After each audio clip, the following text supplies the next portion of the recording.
Hello friends, welcome to my channel. তোমরা সবাই কেমন আছো? আজকে যে টপিকে ভিডিও বানাতে চলেছি, যে তোমরা কিভাবে বুঝতে পারবে যে তোমাদের ছেলে হতে যাচ্ছে না মেয়ে হতে চলেছে।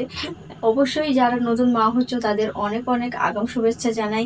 তোমরা সুস্থভাবে স্বাভাবিকভাবে সন্তানের জন্ম দাও, আর একটা ফুটফুটে মিষ্টি সন্তান হোক, সেটা আমি চাই। তো কি কি কারণ, মানে কি কি লক্ষণ দেখতে পেলে তোমরা বুঝতে পারবে যে তোমাদের ছেলে হতে যাচ্ছে না মেয়ে হতে চলেছে, সেটা অবশ্যই তোমাদের সাথে শেয়ার করবো। দেখো, আমার একটা মেয়ে আছে প্রথমে, তারপর একটা ছেলে। যেহেতু দুরকম অভিজ্ঞতা আমার আছে, তাই তোমাদের সাথে এই ভিডিওটা শেয়ার করতে চলে এসেছি। অবশ্যই শেয়ার করে এটা আমার ভালো লাগবে, আর যদি তোমাদের ভালো লাগে ভিডিওটা তাহলে লাইক করে দিও আর একটা শেয়ার করে দিও। অবশ্যই যারা নতুন মা হবে তারা অবশ্যই ভিডিওটা দেখো। অবশ্যই যদি ভালো লাগে তাহলে একটা লাইক করে দিও। তো চলো ভিডিওটা শুরু করা যাক। তো ফার্স্ট লক্ষণ যেটা আমি বলছি, তোমাদের সাথে শেয়ার করছি, সেটা হলো যে মর্নিং সিকনেস।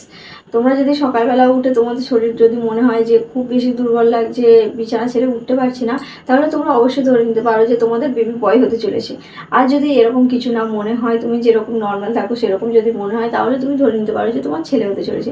সেকেন্ড লক্ষণ যেটা হচ্ছে, সেটা হচ্ছে তোমার যদি বিকেলবেলার দিকটা মনে হয় যে দুপুরবেলা ঘুমিয়ে উঠে যদি বিকেলবেলা ওঠো, যদি শরীরটা দুর্বল লাগে বা গা বমি মনে হয়, তাহলে তুমি ধরে নিতে পারো যে তোমার ছেলে হবে। আর যদি এরকম না হয়, যদি সকাল থেকেই সেই বমি বমি ভাবটা থাকে তোমার, তাহলে তুমি এটা ধরে নিতে পারো যে তোমার মেয়ে হতে পারে। কিন্তু আমার বেলায় ওরকম কিছু মনে হয়নি। ছেলের বেলাটাই মনে হচ্ছিল যে বিকেলবেলাটা একটু শরীরটা দুর্বল লাগছে, বাস। বমিটিংয়ের কোনো সমস্যা নেই। বমি আমি দুটো বেলাতে কোনোটাতেই করিনি, ছেলের বেলায় করিনি, মেয়ের বেলায় করিনি। তো 3 নম্বর লক্ষণ যেটা হচ্ছে, সেটা তোমাদেরকে বলছি যে পেটের আকৃতিটা তোমাদের সাথে বলি। যে তখনকার দিনে মা দিদারা যেটা বলতো যে পেটের আকৃতি থেকে বোঝা যায় যে তোমার ছেলে হবে না মেয়ে হবে। তো পেটের আকৃতি যেটা হচ্ছে, ছেলে হলে পেটের আকৃতিটা গোলাকার থাকবে, মানে সব দিকটা সমান থাকবে। আর মেয়ে হলে তোমার পেটের আকৃতিটা মানে একটু উঁচু ছোঁচালোর মতো হয়ে যাবে। সেটা হচ্ছে 3 নম্বর লক্ষণ। আর 4 নম্বর লক্ষণ হচ্ছে তোমার নাভি যদি ভেতরে ঢুকে যায়, মানে গর্ত মতো হয়ে যায়, তাহলে তুমি ভাবতে পারো যে তোমার মেয়ে হবে। আর যদি তুমি বুঝতে পারো যে নাভিটা একটু বাইরের দিকে বেরিয়ে আসছে বা একটু চাঁদ মতো হয়ে আছে আকৃতিটা, তাহলে তুমি ভেবে নিতে পারো যে তোমার ছেলে হবে। তারপরে তারপরে লক্ষণ যেটা বলছি, সেটা হচ্ছে তোমার মেজাজটা যদি খিটখিটে থাকে, আর সবসময় খিটখিটে, কোনো কিছু ভালো লাগছে না, তাহলে তুমি ভেবে নিতে পারো যে তোমার ছেলে হবে। আর যদি তুমি শান্ত মেজাজে থাকো, শান্তভাবে চিন্তা ভাবনা করতে পারো, তাহলে তুমি ধরে নিতে পারো যে তোমার মেয়ে হবে। তো এবার আসি 6 নম্বর লক্ষণের কথায়।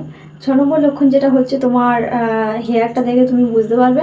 আমার যখন ছেলে হয়েছিল তখন আমার চুলটা প্রচুর গ্রোথ করেছিল, প্রচুর চুল বেরিয়েছিল আশপাশে, দেখতে পাচ্ছ এখনও পর্যন্ত। এখন বাচ্চা নাকি হাসলে নাকি চুল উঠে যায়, সেটা অনেকজন বলে, মা ঠাকুমারা বলে। তো এখন আমার চুল উঠছে। আর বেবি যখন পেটে ছিল তখন আমার প্রচণ্ড চুলের কোনো সমস্যা নেই, চুল পড়াও একদম বন্ধ হয়ে গিয়েছিল, আর চুলের প্রচণ্ড গ্রোথ হয়েছে। আর এই দেখতে পাচ্ছ চুলটা প্রচণ্ড গ্রোথ হয়েছে আমার। আর যখন মেয়ে যখন আমার গর্ভে ছিল তখন প্রচুর চুল উঠেছে, প্রচণ্ড চুল উঠেছে। এটা একটা সমস্যা। তুমি ধরে নিতে পারো যে যখন চুল পড়া বন্ধ হয়ে যাবে, চুলের গ্রোথ হবে, তখন যদি তোমার ছেলে, তাহলে তোমার ছেলে হতে পারে। আর যদি তোমার চুলের সমস্যা শুরু হয়ে যায়, তাহলে তুমি ধরে নিতে পারো যে তোমার মেয়ে হবে। 7 নম্বর যেটা হচ্ছে, সেটা হচ্ছে স্কিন। মেয়ে হলে নাকি বলে যে মেয়েরা যখন গর্ভে থাকে তখন নাকি মায়ের সৌন্দর্য চুরি করে। তো মেয়ে যখন হয় তখন নাকি মায়ের সৌন্দর্য কমে যায়, এটা আমি বুঝতে পেরেছি। আর যখন ছেলে হয় তখন মেয়েরা মানে যেটা থাকে তার থেকে নাকি আরও বেশি সুন্দরী হয়ে যায়। কিন্তু জানি না আমি আমার ক্ষেত্রে কোনটা হয়েছে, বলতে পারবো না। অবশ্য যখন ছেলে আমার গর্ভে ছিল তখন আমি একটু রোগা হয়ে গিয়েছিলাম, অবশ্যই সবাই বলতো। তো ও আস্তে আস্তে নর্মাল হয়ে যায়, তো তুমি ধরে নিতে পারো যে তখন তোমার ছেলে হবে।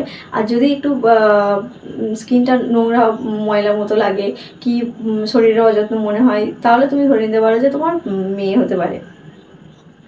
8 নম্বর যেটা হচ্ছে, সেটা হচ্ছে তোমার বেবির সোনোগ্রাফির হার্ট রেট 130 থেকে 160-এর মধ্যে যদি থাকে, তুমি তাহলে ধরে নিতে পারো যে তোমার ছেলে হতে পারে। আর যদি তার উপরে থাকে, তাহলে তুমি ধরে নিতে পারো যে তাহলে মেয়ে হতে পারে। হ্যাঁ। নম্বর যেটা তুমি স্বপ্ন দেখা, অনেকজন বলে যে স্বপ্নে দেখলে এই স্বপ্ন দেখলে ওটা হয়, ওই স্বপ্ন দেখলে ওটা হয়। তো আমি স্বপ্ন দেখেছিলাম হচ্ছে সাপের স্বপ্ন দেখেছিলাম আর প্রচুর জলাশয়ের স্বপ্ন দেখেছিলাম। তো আমার ছেলে হয়েছে তারপরে, আর মেয়ের বেলায় আমি কোনো স্বপ্ন দেখিনি, সেজন্য ওটা আমি বলতে পারবো না। তো এই দুটো স্বপ্ন দেখলে নাকি বলে যে সাপ দেখলে নাকি বংশ বিস্তার করে সাপেরা, সেজন্য সাপ দেখলে নাকি ছেলে হয়। তো আমি এই স্বপ্নটা দেখেছিলাম, আমার ছেলে হয়েছে। আর 10 নম্বর সব থেকে লাস্ট যেটা লক্ষণ সেটাও আমি বলছি, সেটা তোমরা অবশ্যই যদি বিশ্বাস করো আমার সাথে মত মিলে যায় তাহলে তোমরা কমেন্ট করে আমাকে অবশ্যই জানিও। যদি তোমার টক ঝাল নোনতা বিভিন্ন রকম জিনিস খেতে ইচ্ছে করে স্বাদের, তাহলে তুমি ধরে নিতে পারো যে তোমার ছেলে হতে পারে। আর যদি তোমার মিষ্টিটা বেশি করে খেতে ইচ্ছে করে তাহলে তুমি ধরে নিতে পারো যে তোমার মেয়ে হবে। কেননা এই দুটো আমার ক্ষেত্রে প্রযোজ্য। আমার ক্ষেত্রে আমি নিজে সেটা বুঝতে পেরেছি। যখন ছেলেটা পেটে ছিল তখন আমি প্রচণ্ড ঝাল খেয়েছি, প্রচণ্ড টক খেয়েছি, অন্তত 3-4 মাস, প্রথম থেকে 3-4 মাস টানা টক খেয়েছি, ঝাল খেয়েছি প্রচণ্ড। আর তারপরে যখন মেয়েটা যখন পেটে ছিলাম তখন প্রচুর মিষ্টি খেয়েছি বলে। সবাই বলে যে মিষ্টি খেলে নাকি মেয়ে হয়। তো আমার ক্ষেত্রেও এটা প্রযোজ্য যে আমি মিষ্টি প্রচুর খেয়েছি আর আমার মেয়ে হয়েছে। আর মিষ্টি খেতে ইচ্ছে করছিল তখন। আর অবশ্যই নতুন মায়েদেরকে বলছি যে কোনো খাবার যদি ইচ্ছে করে তাহলে সেটা অসম্পূর্ণ করে রেখো না, তাহলে বলে বাচ্চার লাল পড়ে। তাহলে তোমার যেটা ইচ্ছে করবে সেটা খেয়ে নিও। আমার তো অন্তত এটাই মনে হয়, আমার যেটা ইচ্ছে করতো আমি সেটা খেয়ে নিতাম। আর টক ঝাল মিষ্টি এটা তো খেতে ইচ্ছে করছিল যখন ছেলে বেড়েছিল। তো আমার ছেলেই হয়েছে, এগুলো খেতে ইচ্ছে করে, কোনটা কি খেতে ইচ্ছে করে। তো এই সম্পর্কে তোমরা যদি ভিডিও চাও আমি আরও ডিটেলস করে তোমাদের বলে দেবো। তো ভিডিওটা কেমন লাগলো বলো। আজকের এই ভিডিওটা এই পর্যন্তই। অবশ্যই যদি ভালো লাগে তাহলে একটা লাইক করে দিও। আর কী কী জানতে চাইছো, কী কী জানতে চাইছো আমার কাছে সেগুলো একবার কমেন্ট করে আমাকে জানিয়ে দিও। দেখা হচ্ছে নেক্সট ভিডিওতে। আমার ডেসক্রিপশন বক্সটা একবার চেক করে নিও, আর আমার প্লেলিস্টগুলো একবার দেখে নিও। অন্য ব্লগগুলো যদি সেগুলোও তোমরা দেখে নিও, কেমন লাগলো সেটা আমাকে জানিও। আর নতুন বেবির ভিডিও তোমরা দেখতে চাইলে অবশ্যই তোমাদের সাথে শেয়ার করবো। আজকের মতো টাটা।